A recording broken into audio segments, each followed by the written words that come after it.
Okay, let's jump right into this explainer. We're looking at an absolutely fascinating spot at the foot of Mount Asama in Tami City, Japan. It's called Unno-juku, and what we're going to unpack here is how this 400-year-old post town didn't just passively survive the centuries. No, it survived by completely reinventing itself. Honestly, it's a total masterclass in adaptation, and it holds some really incredible lessons on resilience for us right now. When you look at the stunning white plaster walls, the ancient wooden architecture, the incredibly meticulously laid stone streets, you naturally have to ask, right, is this just an open-air museum? You kind of look around and assume the whole place is just frozen in time, a pristine, empty relic of the Edo period meant purely for tourists to gawk at. But actually, the reality is way more interesting than that. See, it's not a museum at all. It is a living, breathing community. If you walk down this main street, you aren't just looking at history. You literally smell the scent of miso soup bubbling away for a family's dinner. You hear the rustle of everyday laundry hanging out to dry, and you catch the constant, soothing flow of fresh mountain water right in the streetside canals. It survived 4 centuries precisely because it never stopped adapting to the people who actually live there. Let's do a super quick timeline to map out this journey. It kicks off pre-1600s with the Unno clan era, moves to 1625 when the Hokkoku Kaidō post town is officially established. Then there's a massive pivot in 1868 during the Meiji era to sericulture, or silk farming, and finally, in 1987, it gets designated as a preservation district. So, the story really kicks into high gear during the Edo period.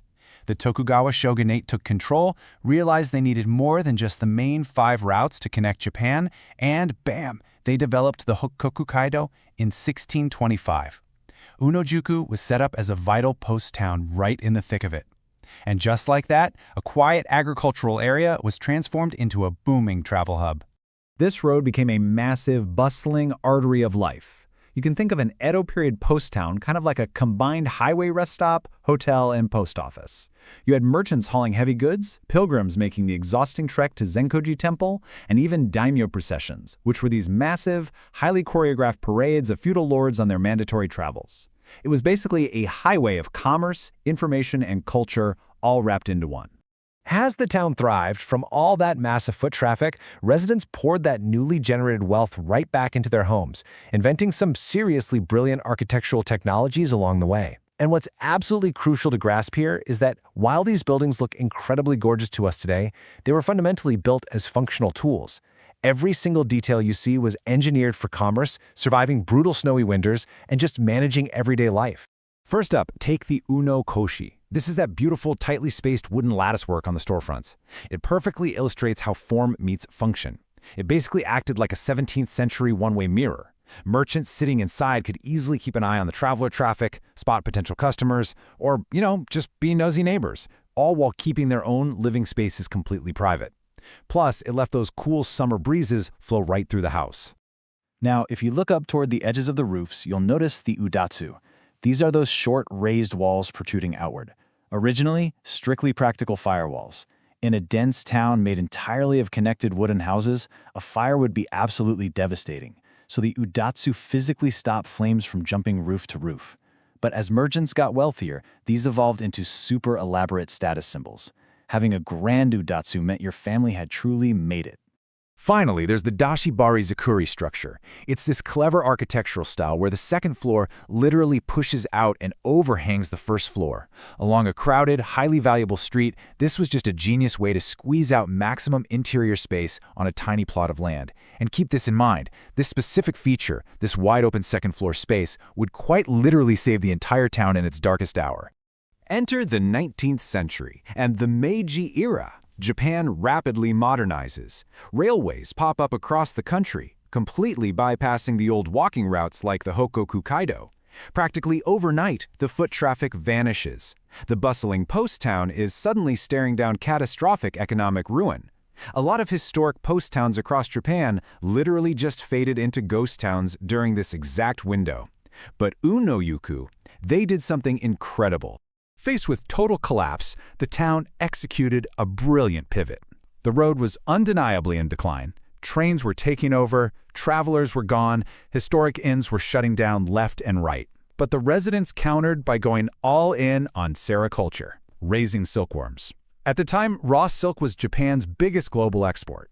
And Unno-juku had the perfect cold climate, tons of fresh water, and a highly industrious workforce. They totally abandoned hosting travelers and shifted entirely to producing silk.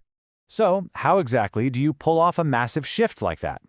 Remember those expansive dashibari-zakuri second floors we just talked about?